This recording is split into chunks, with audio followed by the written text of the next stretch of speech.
Hi everyone, అందరూ ఎలా ఉన్నారు? బాగున్నారా? మీరు ఇంట్లోనే ఈజీగా ఫ్రెంచ్ ఫ్రైస్ తయారు చేసుకోవచ్చు. అది ఎలా అంటే పెద్ద ఆలుగడ్డ తీసుకొని దాన్ని సన్నగా కట్ చేసుకోవాలి.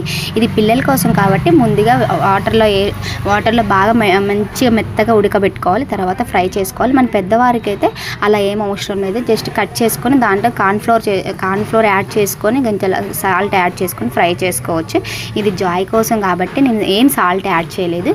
ఓన్లీ మంచిగా సన్నగా కట్ చేసుకొని దాన్ని ఉడకపెట్టుకొని తర్వాత ఆయిల్లో వేయించి లైట్గా కొంచెం సాల్ట్ ఇచ్చి యాడ్ చేసి జాయ్కి ఇచ్చాను. ఇది డైజెషన్ ప్రాబ్లం ఉన్న వాళ్ళకి కూడా అవుతుంది. ఆలుగడ్డ తింటే డైజెషన్ అవ్వదంటారు కానీ డైజెషన్ అవుతుంది, మంచిదే, మీరు పిల్లలకి పెట్టవచ్చు.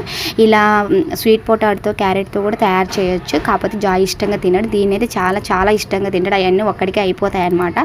సో అందుకే నేను వీక్లీ వన్స్ ఎలా చేసి పెడతాను ఇంట్లోనే. మీరు మీ పిల్లలకి ఇలానే ట్రై చేస్తారా? ఇంకేమైనా రకాలుగా యాపిల్ అలాంటివి ఏమైనా చేసి పెట్టొచ్చా లేదా నాకు కామెంట్ చేయండి.